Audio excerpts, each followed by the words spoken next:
सुप्रभात। आप सभी को संबलपुर जिला के शिक्षा स्वयं कार्यक्रम में स्वागत है। मैं अजित कुमार प्रधान एक सहकारी शिक्षक हूँ। मेरा विद्यालय का नाम है सरकारी उच्च प्राथमिक विद्यालय बिंदपुर, जो कि नाकटीदौल ब्लॉक के अंतर्गत आता है। आज मैं कक्षा 8 के लिए व्याकरण लेकर आया हूँ। इस व्याकरण में मैं सर्वनाम के बारे में जानकारी दूंगा। पिछले बार हम संज्ञा के बारे में जाने थे, आज हम सर्वनाम के बारे में जानेंगे। सर्वनाम है क्या? इसका परिभाषा हम इस प्रकार दे सकते हैं, संज्ञा के स्थान पर इस्तेमाल होने वाले शब्दों को सर्वनाम कहते हैं। सरल शब्दों में हम ऐसे भी कह सकते हैं, सरल शब्दों में हम ऐसे कह सकते हैं, सर्व यानी सब, नामों यानी संज्ञाओं के बदले जो शब्द आते हैं उन्हें सर्वनाम कहते हैं। अर्थात संज्ञा के बदले जो शब्द हम वाक्यों में बैठाते हैं वो सर्वनाम कहलाता है। जैसे मैं, तू, वह, आप, कोई, यह, ये, वे, हम, तुम, कुछ, कौन, क्या, जो, सो, उसका आदि सर्वनाम शब्द होता है।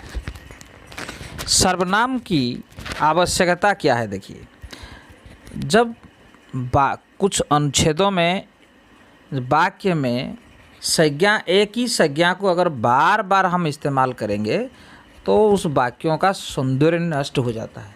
उस वाक्यों का सौंदर्य नष्ट हो जाता है और वो सुनने में भी अच्छा नहीं लगता है।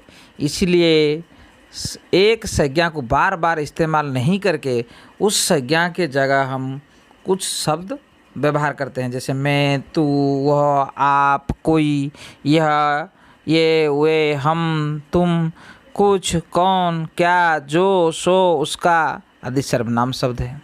अन्य सर्वनाम शब्द भी इन्हीं शब्दों से बने हैं जो लिंग, वचन, कारक की दृष्टि से अपना रूप बदलते हैं। उदाहरण देखिए, सीता कल गांव जा रही है। सीता ने अपना सारा सामान बांध लिया है। सीता अपनी बड़ी बहन के साथ जाएगी। सीता ने गांव के बारे में बहुत कुछ सुना है। सीता का बहुत मन था गांव जाने का। देखिए, यहाँ हर वाक्य में सीता सीता सीता बैठा है। ये जो सीता है ये संज्ञा है। हर वाक्य में बार बार सीता जो संज्ञा शब्द इस्तेमाल हुआ है वो सुनने में अच्छा नहीं लगता और वाक्यों के सौंदर्य को भी नष्ट करता है।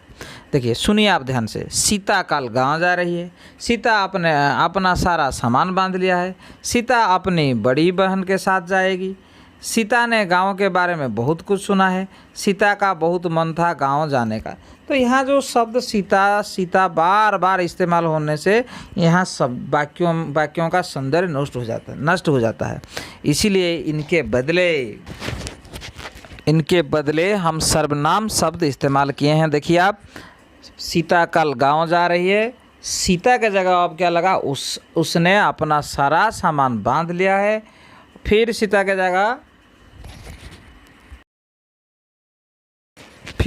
जगह वह शब्द इस्तेमाल किया गया है। फिर चौथा वाक्य में सीता के जगह उसने और गांव के जगह वहाँ। फिर चौथा वाक्य में पांचवा वाक्य में सीता के जगह उसका और गांव के जगह पर वहाँ शब्द इस्तेमाल किया गया। तो यहाँ उसने, वो, वहाँ, उसका, ये सारे सर्वनाम पद कहलाते हैं। सर्वनाम को हम आश्रित वाक्य, मुख्य वाक्य को आश्रित वाक्य के साथ जोड़ने के काम के लिए भी इस्तेमाल करते हैं।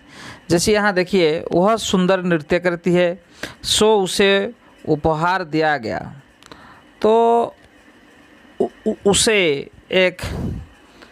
उसे और जो सो, ये दोनों शब्द सर्वनाम शब्द है।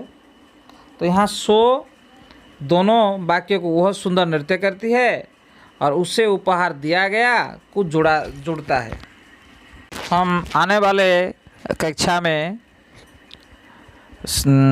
सर्वनाम के प्रकार भेद को जानेंगे और इसके बारे में विस्तृत जानकारी आपको देंगे। आज के लिए इतना, धन्यवाद।